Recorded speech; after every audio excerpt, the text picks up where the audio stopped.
It's odd to have a pig dropped off in your yard, but what's weird about it is that it happened between 11 at night and 2 in the morning.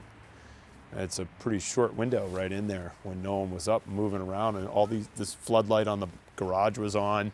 There was a light on in the barn. The lamppost was on, so it was pretty well lit right out here in and around the house. And it's kind of bold to drive, up the driveway around and into this back area and think you're not going to be seen. And that was a pretty short period of time.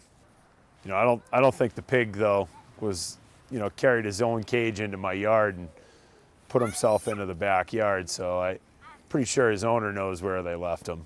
I like the pig because we think a lot about how to keep our property feeling rural. We have big gardens, we have a little self-service farm stand, and it's all very quaint. The kids go and pick tomatoes and sell pints of tomatoes in the farm stand. So the pig fits right in. Carson, would you like a pig? Would you like a pet pig? Mm-hmm. We've been in a little bit of a land use situation where we're resisting some development next door because we really want to preserve the rural character of the town. So it is ironic that the ultimate barnyard animal shows up in our yard, just as we've been talking about wanting to maintain the rural character of our property. So it's not every day you wake up and walk outside early in the morning to begin with, but to come out and find a pig in your backyard in a little pen is a little different. I think he was right about here in a pen. We have been surmising for the past 24 hours how the pig came to be in our backfield. Naturally, a stork with good carrying capacity was one of the first theories. What do you think? What do you think might be out there tomorrow? Nothing. No. You don't think someone will drop something else off for us? Let's hope not. So it is fun. So Scott grew up here and he had horses and cows growing up. So there's a history of having barnyard animals on this property, and we have talked about getting something picturesque, not functional so much, but like a couple of alpacas but not a pig, I don't think. Though the kids were very excited to have a pig briefly yesterday. It was really cute in that they wanted to feed him breakfast. And I said, well, I don't know what pigs eat. What do you think they eat? And my 7-year-old looked at me and said, slop, which I naturally know how to make.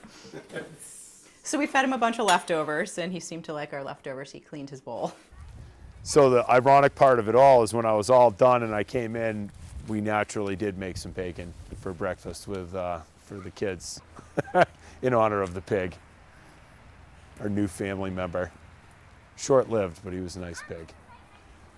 The kids also, the pig had a harness, like for a leash, and the kids really wanted to walk him down to the bus stop and thought it would be really fun to have the bus pull up and have the pig down there on a leash.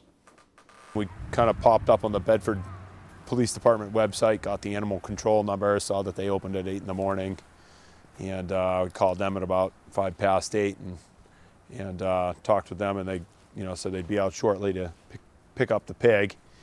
And the animal control officer came in, he parked down here, and I showed him where the pig was, and we went up and picked up the pig in his cage and all and put it right into the back of the little animal control truck. And Hi, I'm Steve Paul. I'm the animal control officer for the town of Bedford, New Hampshire. On one of my local calls that I had the other day, I picked up a stray pig from a residence here in town. Yes, there was a crate that was there with a blanket inside, and nobody really knows how it got there. So that's when I was called, and I went over and did an investigation. So I proceeded to look around and see if there were any fresh tracks, anybody there at all, and there was nothing. So I loaded up the pig, put it in my vehicle, and brought it up here to the Animal Rescue League for safekeeping and housing, and hopefully that somebody would come and pick it up and be reunited with its owner. I'll get, this is only my second call for a stray pig. I don't think they're going to find the owner, but they did say that they do try and track any known pigs around and follow those leads to see if they can figure out where the pig came from, because I guess if they do find out who owned the pig, that person's charged with an abandonment charge. When I got home at about maybe 5:30 in the morning. My kids were in the bed with her, and I said, "You guys go see the pig." And the kids got all fired up, and I brought them out here. They woke them up, and they came out with her to check out the pig and see him in the cage.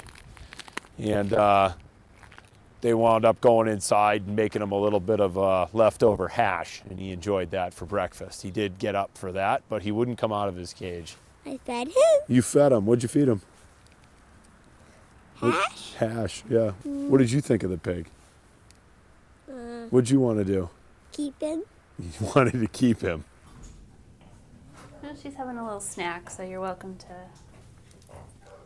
We leave this on the floor. She goes after all of it because she's literally a pig. When's the last time you had a pig in here? It's probably been 4 or 5 months.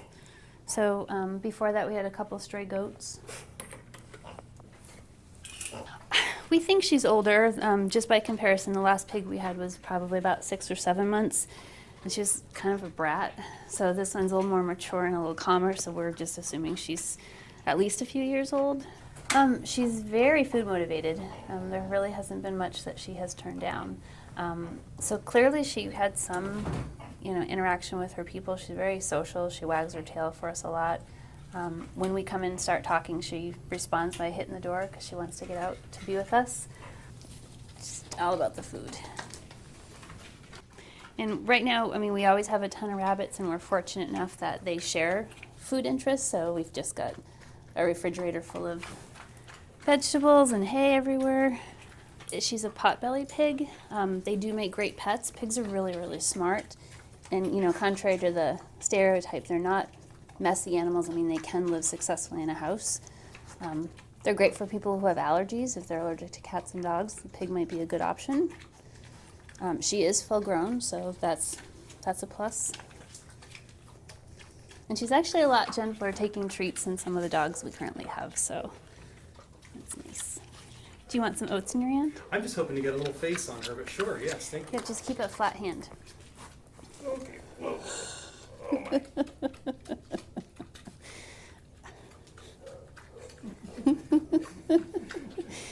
So we will keep her here, holding her as a stray animal, which we would normally do for any dog or cat that would come in. We do happen to have a wait list of people who have expressed interest in adopting pigs from us because we've had stray pigs before. So once her stray period is up in the next week or so, I'll reach out to some of those families to see if they're still able and interested in adopting a pig. Then she'll move on to her forever home.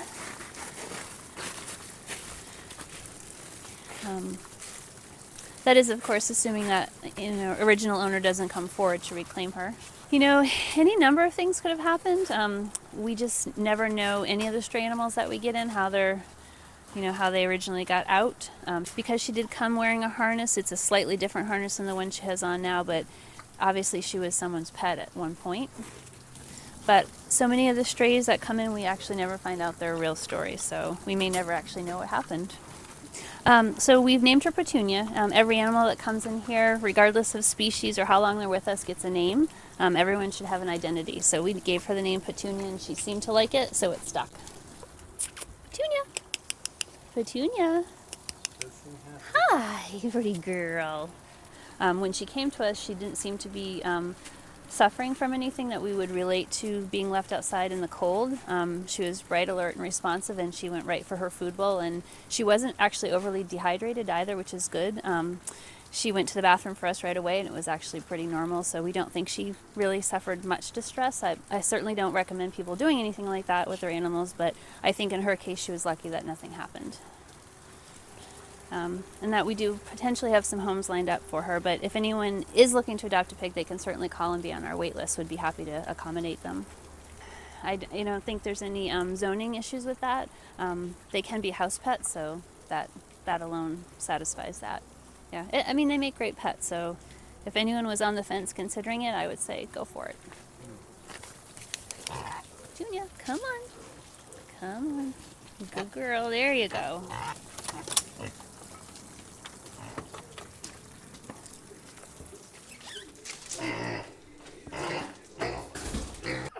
If you make a pig joke, I'm going to smack you. There's your tea pigs. It was great that we got a pig because I'm obsessed with this kind of tea called tea pigs. So we do make a lot of pig jokes. And then a pig showed up. It was perfect.